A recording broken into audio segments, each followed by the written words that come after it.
heartbreak. I'm just kidding. I'm like, holy shit. Like, What is my bitch? what am I talking about? I only have a minute. So See you stay later. away. No, not stay away, but.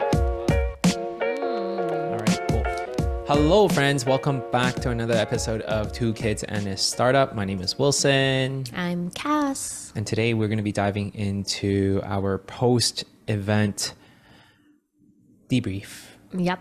Heartbreak. Heartbreak? I'm just kidding. It was beautiful. It was awesome. It was awesome. So we've been in partnership with a blockchain protocol near foundation. And so they've really loved the work that we've done and what we've been able to showcase with the projects that we've been kicking off. And so they had invited us to build and host a couple events at their conference in Lisbon, one being a more professional business opportunity, which is a booth within their kind of main area, more business forward facing. And then on the flip side, they wanted us to party like rock stars and have us host essentially like an entertainment area within their closing party / rave. And so we did that. Obviously, we looked at it as, business opportunities, facing opportunities where we could potentially gain some exposure and awareness for our brand and what we do. And so that's why we were there. That was just one conference. The other conference was actually, NearCon was actually hosted at the same time and the same week because it sat under another bigger conference that was being hosted there for our tech native friends called Web Summit in Lisbon as well. One of the biggest in the world, actually, I think. It's like 70,000 attendees this year alone. Crazy. Yeah. And so we had a little networking opportunity there that we were hosting. And the goal in mind was really to get in front of investors to pitch our product. And so how'd those go?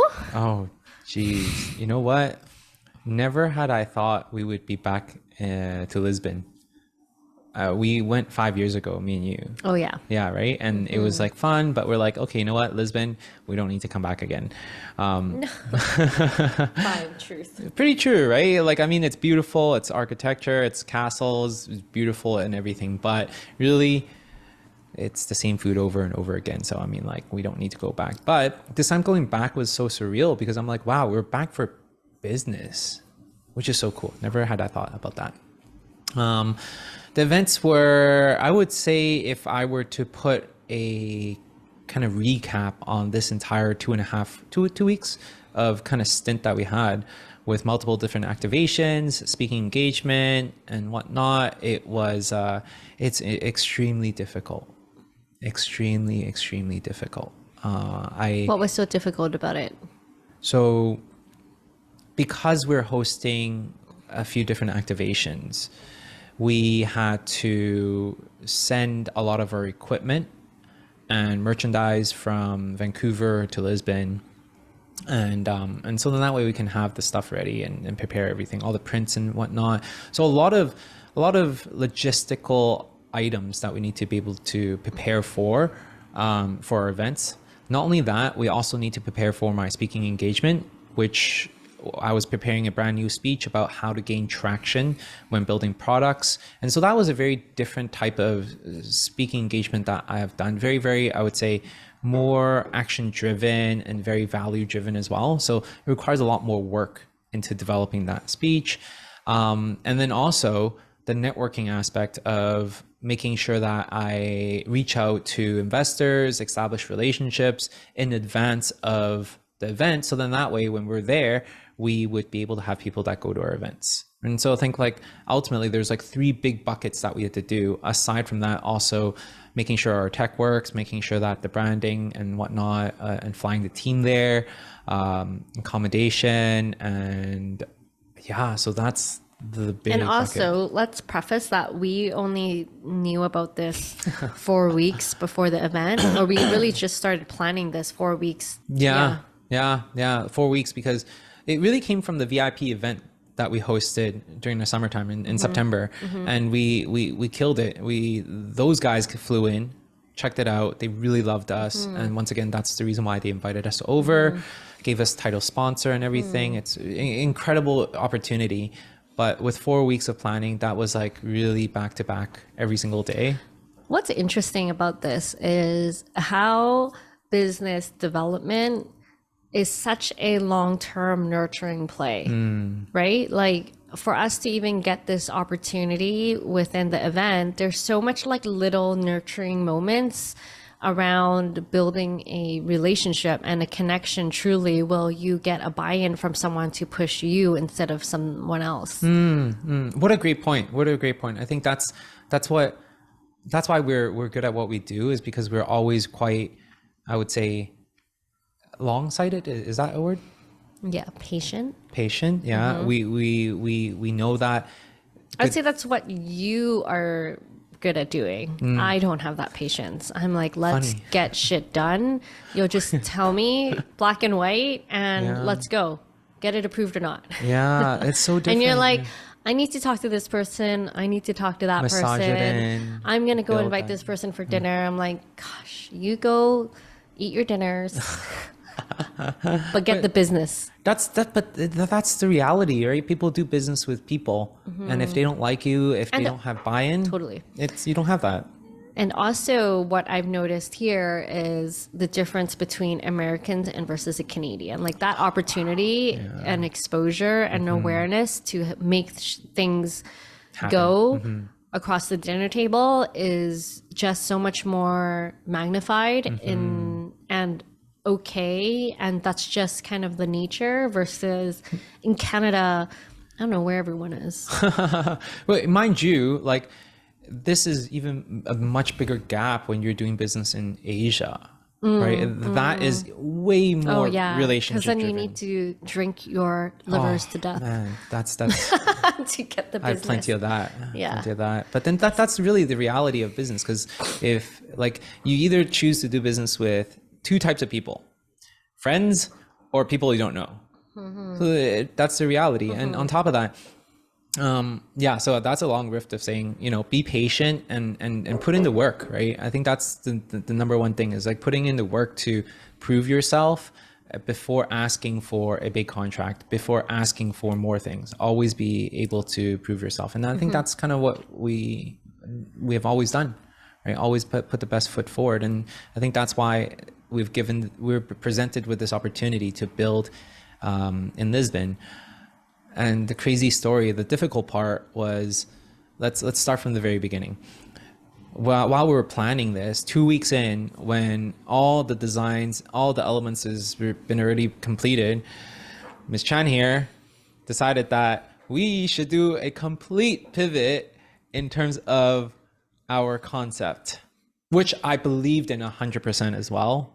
And We talked about that in our last episode, so jump in and join. Let's go. But yeah, anyway, so we decided to have a big shift, and so that was even more workload for us. Which meant we went from 4 weeks to 2 weeks to change our whole model and build out everything, and poor team who had to redesign all our assets and get things ready and lined up for the event. Yeah. And also changing the pitch too. We had to change our whole pitch. Oh, so many lessons. Like, and that was a really big issue when I was there. And should we talk about it now, or okay, so jumping ahead, the reason why we were doing all these type of like background work, events, speaking engagement, all that is to generate interest into our product and our team, and in hopes to be able to speak to the right people, investors, VCs, founders, CEOs, whatever the case may be, to want to learn more about us. So then that way we can share with them our grand idea and vision. And I actually had that opportunity towards the latter half of the trip. presented on stage, and after that was able to meet with a VC that is quite prominent, and then he really liked us, and Wait, can you back up a little bit and tell us about how you even got to present on stage and pitched? man, so many things happened. Now people are just all over the place. Like, what are you guys talking about? So when I was presenting on stage, it was a very impromptu setting where I was at a breakfast, coffee and meet with a bunch of VCs and investors. And so after the event, towards the latter half of the event, the host went up on stage and shared with us that, hey, you know what? I was given an opportunity to pitch on stage when I first started, and that changed my life. Therefore, I'm going to open up the stage for any of the founders that would love to be able to do their pitch. Does anyone want to go up and pitch? My hand automatically just shot up. And I was like, yes, let's do it. And while I was walking up to the stage, I'm like, holy shit, like, What is my pitch? what am I talking about? I only have a minute here. And I was like nervous, and I'm like, what do I talk about? And I'm okay, you know what, Wilson, you've got this. You've been speaking for years, you've been pitching, you're good. Like, automatically I went to like my first 2 sentences of a pitch, because that's what we have been rehearsing and that's what I've been doing. And so while I was on stage being the first one up, I started off the pitch feeling confident. But after the 2 sentences that I've been repeating for the last week, I'm like, holy shit, like, there's no depth. I'm not ready. I'm not rehearsed properly, because I spent all my time building logistics, dealing with everything else, but the real thing that mattered, the meat on the bone, rehearsing and really understanding our product well enough to be comfortably sharing on stage in front of hundreds of people. And I kid you not, that was the first time where I felt my stomach was turning. I had white flashes in front of my eyes.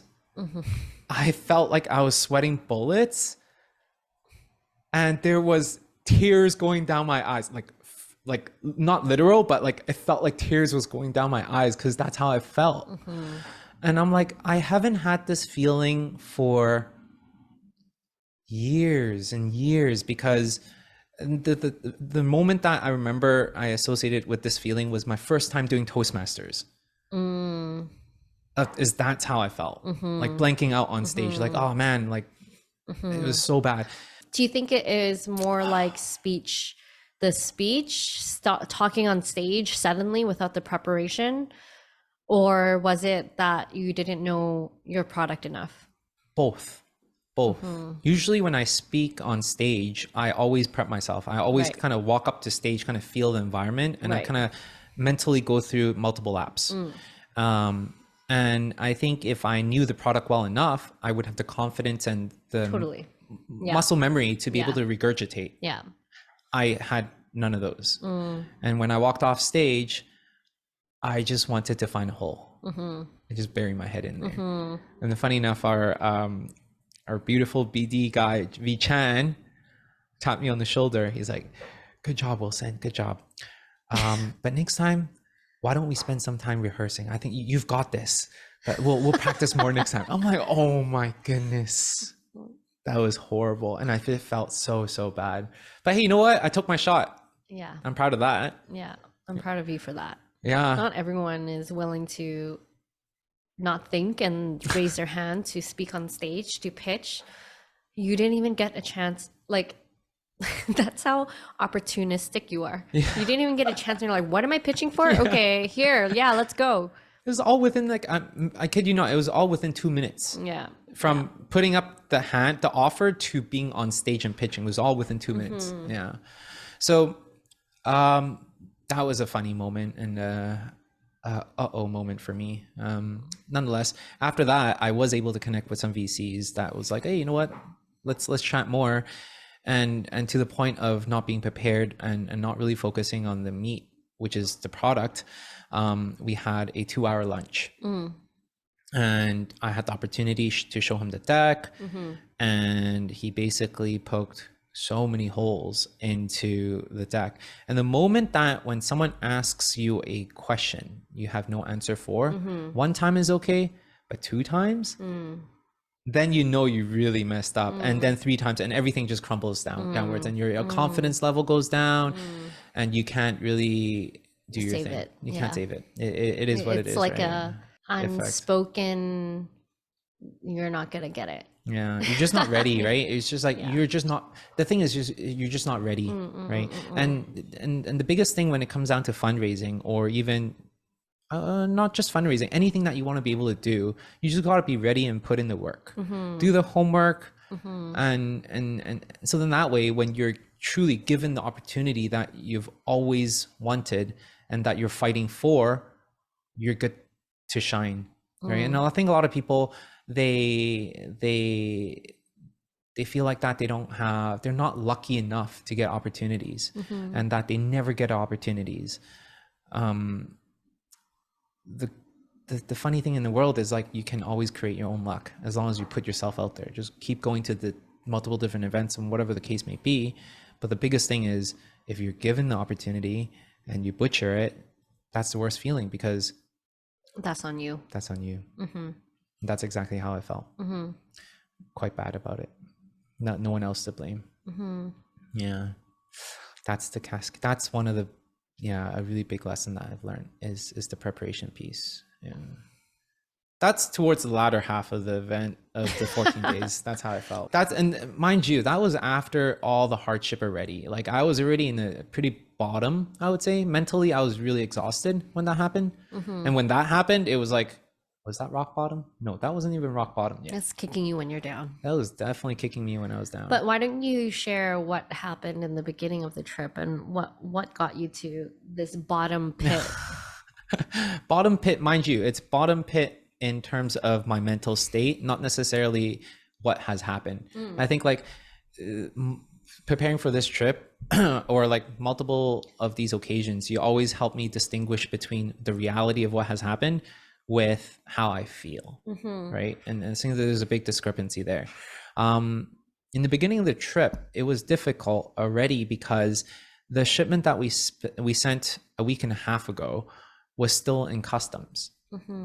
And so dealing with Lisbon customs is a complete nightmare because their departments don't talk to each other. And so things are always stuck in limbo, and they're not very business friendly, I would say. Yeah, so things are always stuck in limbo. We had to talk to like 10 different people just to get to the right person that can actually move the needle for us. Now, in order for you to talk to the next person, you really need to be there in person because emails don't work. There's a language barrier. There's a culture barrier, right? And also like a tech barrier.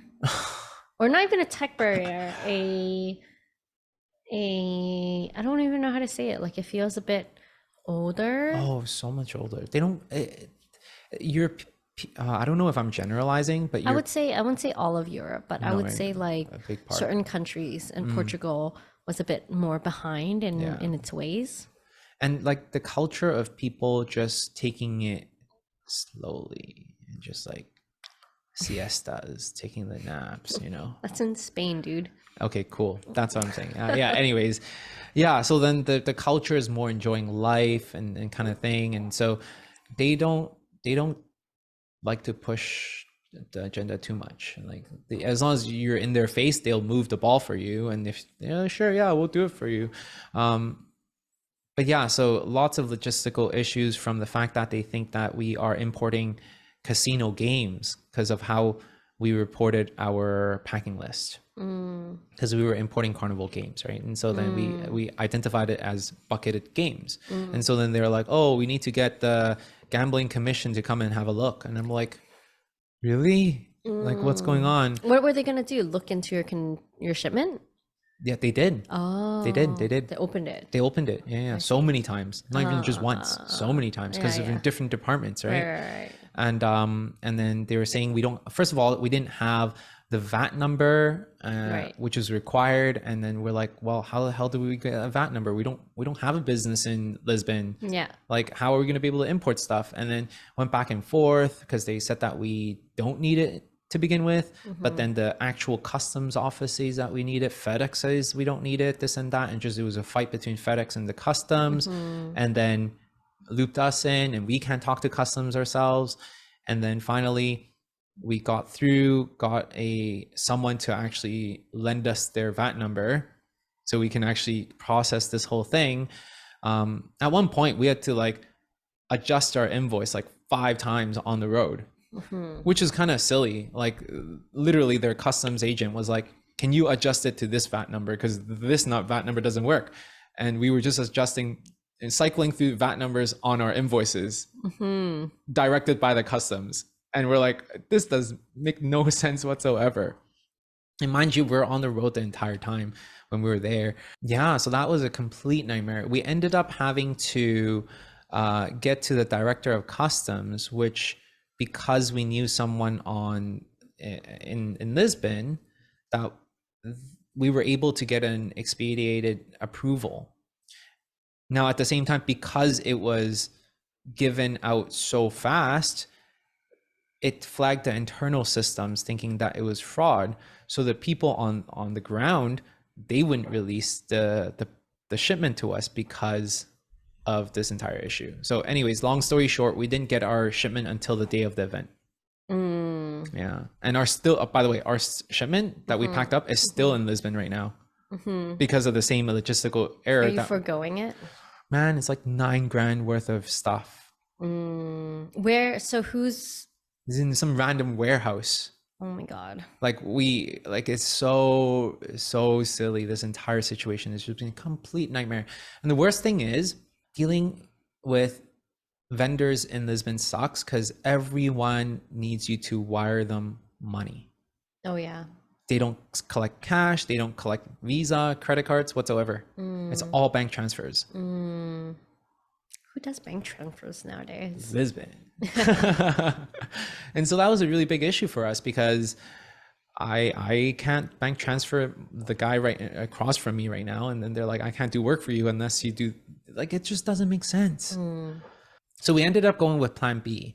Because of all our equipment being stock, we ended up, once we arrived, we ended up driving to the local hardware store to buy a bunch of stuff. And we ended up spending like 4 hours there just to like get all our equipment, wood and whatnot, and build out for the closing party. Yeah. So that was that. Very laborious, but at the same time, we just gotta roll with the punches. Yeah, you guys were literally building. Physical labor. Yeah. I think Tony and Vichan was literally drilling a whole set together. And then how long was the event for? The event was for like 5 hours, 6 hours. And then you had to tear it down. Man, that was crazy because by the end of the event, we were so happy that it was all over because it was just trouble after trouble that we just went ham on drinks. Ham on drinks with their customs team, with our event production team, and just us. Now, by the end of the event, which is around like 2 or 3, we're like, crap, we need to be out of here by the next morning at 10. So if we don't do this now, we're going to do this tomorrow morning. So in midst of like completely half buzzed or real full buzzed, in the middle of a rave, we ended up having to disassemble the entire thing that we put in together. Yeah. That was some, like, that's like burning your last fuel. Yeah, that was rough. That was rough. But we were so happy that we were able to pull it off because from the outside looking in, we were able to actually, the entire Near team knows about this whole customs issue, and they felt really bad for us. But at the same time, they were trying to support us on a daily basis, right? And they by what I mean by that is like within their BD team, they have like what, 20, 30 people. They had their events team, which has like 10 people. They had like multiple team members that are also within the ecosystem. Basically the entire team flew in for this, right? And so we ended up meeting a lot of their team members because we not only hosted the closing event and not only hosted the actual booth, but also had a speaking engagement. We had 2 speaking engagements. So I was able to meet a lot of near people. And so everyone was so supportive in terms of like trying to help us out throughout the entire time. And when they were at our closing party, they were really blown away by the execution and the quality of our merch. And everyone just loved it. They're like, oh my goodness, like typical conference merch is something that you would probably donate or like wear as like, it's the worst. It's the like worst. conference with their logo. It's the most cheapest product ever. But also like our intention of our merch wasn't really to be at a conference. It was we had an online e-com store. Yeah. So fair. So it was, that's what I'm saying. It's like super high quality. Everything is like super high quality and everyone loved it so much. So then I ended up meeting the CEO of the entire foundation. I met with the founder. I met with like the Boston Consulting Group director, and like it's so crazy. Like all these backers started to come through like this event, and we were the only sole kind of activation vendor that was there. So we were like the darling of the entire kind of ecosystem. And so it was a really, really well received and well worth it event. Because our name has been associated with a lot of goodwill now within the ecosystem, right? And so that really lays the foundation of what we're going to be building next within the near ecosystem, which is really exciting. So would you say that would have been the biggest win out of this whole event? Yeah, for sure. I think so. Yeah. It's like when decisions are being made, and even though you have champions in an organization that really champions your project and can speak a lot about you as a founder, you still need to buy in from their teammates. You still need to buy in from their cross departments. And so it just made life a lot easier if there's alignment from the general counsel to the CEO to this and that. And like when they hear about you, they're like, oh yeah, these guys are good. They're in the clear. Let's work with them. Let's give them a bigger contract. Let's give them more opportunity because these guys are legit and not like any other companies that don't really execute well, right? And so I think is a huge win for us. Nice. What about your biggest learning opportunity? So after this whole event, I think that was the first half of the event. The second half was hosting our VIP event, which we paid thousands of dollars for, hosting at Intercon in Lisbon. So that's where all the speakers are at. How is that for Web Summit? And I think at that time I was already pretty gassed out, right? Like pretty gassed out. And no one showed up for the event. Actually, correction, there was 2. Vichan and Tony. 2 founders and two founders. And I mean that, I think you're right. Like I think the takeaway, what do you think the takeaway is with this whole event and these 3 events? Or the last one? All of it. I mean, given the time that we had to plan for this event, I think that we did the best that we could, I feel. Although what I was sharing with you is that for the last event, the VIP event, I should have put in more work. I don't know if I can say that because I don't have that bandwidth to do that because I was dealing with the logistics. So what I'm hearing and what I'm seeing from all 3 of these events was the lack of proper planning, resource planning, and project planning. Everyone was so focused on just this one event when we know we had the 3. We just don't have enough resources because that one event is the highlight of the event. But if that's not true. We had a whole Yeah. team. There was maybe only 2 people on the team outside of like the creatives who was working on this event. If it was properly planned and assigned to other people who could drive bits and pieces of it, I think we could have killed all 3. I don't know. I really don't know. Let's talk about the VIP event where there was nobody, right? Yeah. Like that couldn't have nothing about you being physically there would have changed the outcome of that. That was all pre-planning. Okay, then How you got your name into the weeds, you know? And also I think when we connected and we're like, hey, how does it go? I think there was also an assumption that these events only last people sign up. Like only people will say yes, and I'm not worried about the attendees because people will show up and they don't show up until last time. I did say that. Yeah. And so if that I feel like is a bit ambitious, we don't know. That's all a feeling, right? And if we could have done some pre-work to make sure that we cushion what that could look like, what happens if those people, like how can we get some firm numbers? Did we reach out enough? Those are all work that we could have done pre-planning and prior to that. And not saying that it's not, sorry, not to like put salt in the wound, but I just want to see how we could have taken the situation and see what we could have learned from it moving forward. I agree. Like I don't like, it's hard to kind of, it sucks when it's like something disappointing, but also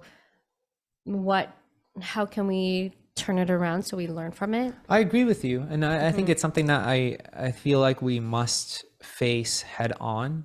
Especially it's like a defeat in front of your face, like a full-on defeat, right? Of course. And no one wants to talk about the defeat, but it's important for us to kind of look through it.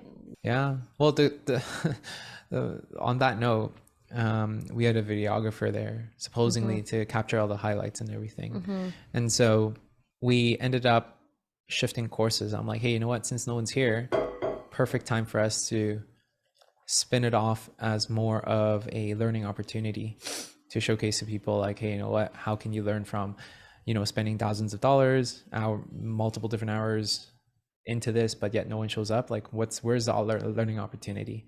Like you said, the preparation. I keep saying, I'm like, oh, we did everything we could, or within the time and bandwidth that we have. I don't know. I was so gutted and I was beyond like tired already mentally, because the biggest thing was, as you encounter these problems on a daily basis, like dozens and dozens of problems on a daily basis, when you're there, your team really looks to you as the support and direction to kind of like, hey, you know what? Well, what do I do with this? Like, how do I move forward with this? And so a lot of that, actually all of it, kind of laid on my shoulders of making sure that I was mentally strong to support my team. And by the way, biggest shout out to V Chan and Tony. Like, without them, I don't think I would have been able to be as strong as I am, because they're the ones that are putting in like double time and always just putting their best foot forward to be at the event and to actually execute at the event. And they did a fabulous job, right? So huge shout out to them. They kept me strong because they believed, right? Every time I gave them like that boost, they believed in it, and then they were able to execute on it despite the challenges that came. But at one point midway through the whole event, or like the whole event, I kind of cracked. I called you, right? Right? And I'm like, oh, I have a feeling, first time, that this might not work. And that was like my moment of weakness, where I'm like, oh. And then I started to spiral into like, what if it doesn't work? And then like the spiral that went on for like roughly an hour. until I shook it off, and I'm like, I can't think like that. And because if I think like that, that's what I'm going to attract, and that's what I'm going to be like seeing all the time. And I wouldn't have the energy to lift the team up and to continue to execute and move forward. And so yeah, just being strong and is so important amidst all the adversities, despite whatever's happening, because there's always like kind of like a way through, and there's always solutions. And so that was a really big moment for me, right? It sucked too, because I missed you guys so much. I missed Jordy, I missed Westy, I missed you.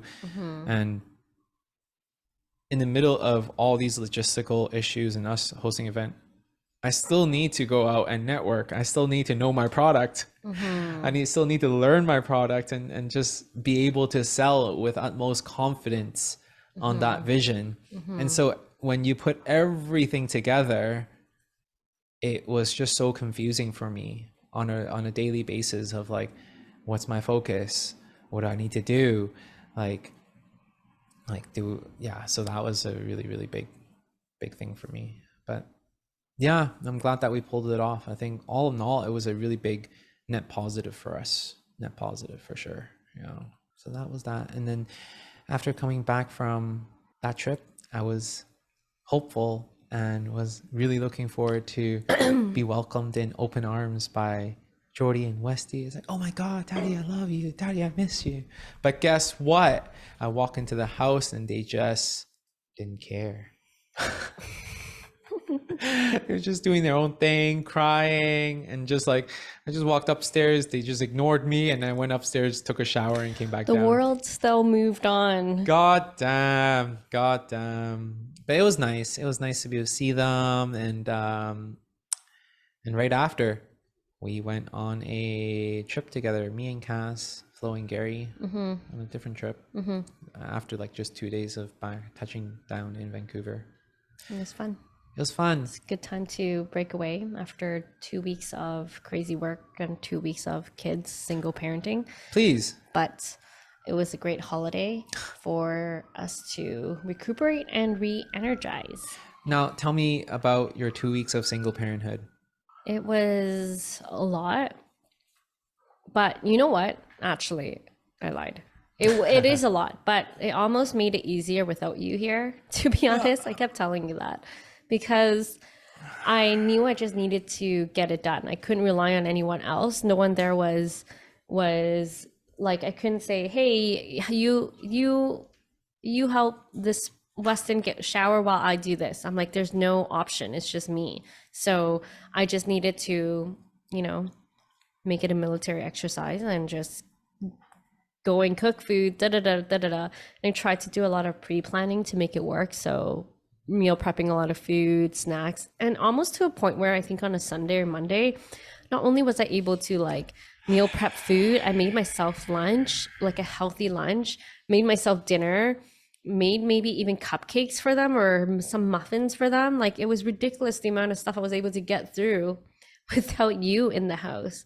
It's like not having to worry about another person. Third child. Yeah, a third child essentially, and figuring out what is it that you want to eat? What is it that you want to do? It was just what I wanted, what they needed, and getting it done. So in a way it was good, but in a way it was also hard. Like, I mean, the kids were still a disaster sometimes, but it was good and bad, just tiring. I am super proud of you for pulling it off with such grace. Yeah. That was something that I'm like, oh man, I do worry on a regular basis. I'm like, how is she surviving? How is she doing? And I felt so bad that I couldn't celebrate your birthday with you. Oh yeah, you left me on my birthday. How bad did you feel, really? You were drowning in sorrows. Hey man, you got a beautiful bouquet of flowers on your birthday. That I had to come back here to go pick up. Well, excuse me, you're supposed to still be at work, okay? Employee. Oh, I'm sorry for taking time to go celebrate my birthday by myself. You had a lot of friends, okay? How was your birthday, by the way? It was great. It was nice. Without me. It was nice. Mellow. Mellow. That's nice. And we got to be able to celebrate with dinner, got to catch up. before we flew to Mexico. Yeah. Yeah. Mexico was a nice getaway. It was. It was a nice getaway to really connect with you, enjoy the sunshine, to decompress, recharge, refuel. I think the biggest thing is what you have shared was to really fill your own cup, right? Yeah. I think that was something that was important. The biggest lesson. Yeah. I think you were coming into the vacation as in like, hey, let's have a focus on our couple and recharging us as a relationship. And I'm like, for me to recharge our relationship is needing to recharge myself. So See you stay later. away.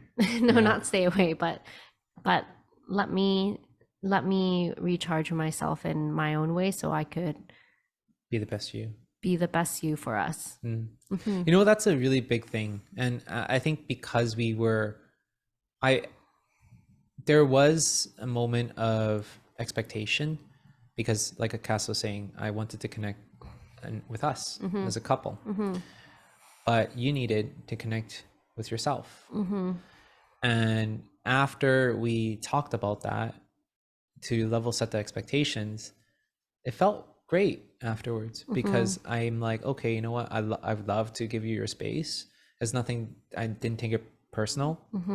And you got to have your own space. Not that we weren't together, but it's just more the intention of being there. And I think that was really important, is to have that discussion of what that looks like, because it made the trip that much easier for the both of us. Yeah. Yeah. I loved it. Yeah. And then now it's just switching course right into holiday mode. You say that, but there's no holiday because I'm trying to slow down and this guy's like, why are you doing this? Where are you going? Da da da da da. That's the difference between working for corporate and I would love to debate with you about that. You know what? We'll talk. No, let's not even go there. Anyways, we gotta prepare for Weston's birthday, and on top of that, because coming back from 2 weeks of a great trip, meeting a lot of people, there's still a lot of loose ends that we need to tie up, and more opportunities are coming up. We're one of the finalists for another competition that I just got notice of yesterday, and now we have to pitch tomorrow. And Weston's birthday is the day after, and we also have 2 big contracts that we are working on before we wrap up for the year. And so yeah, we're wanting to slow down but not really slowing down. Nonetheless, we'll keep you guys up to date. Make sure you guys like, subscribe, and comment through our journey, and give us some tips, and we will see you next week. See ya. Bye. Bye.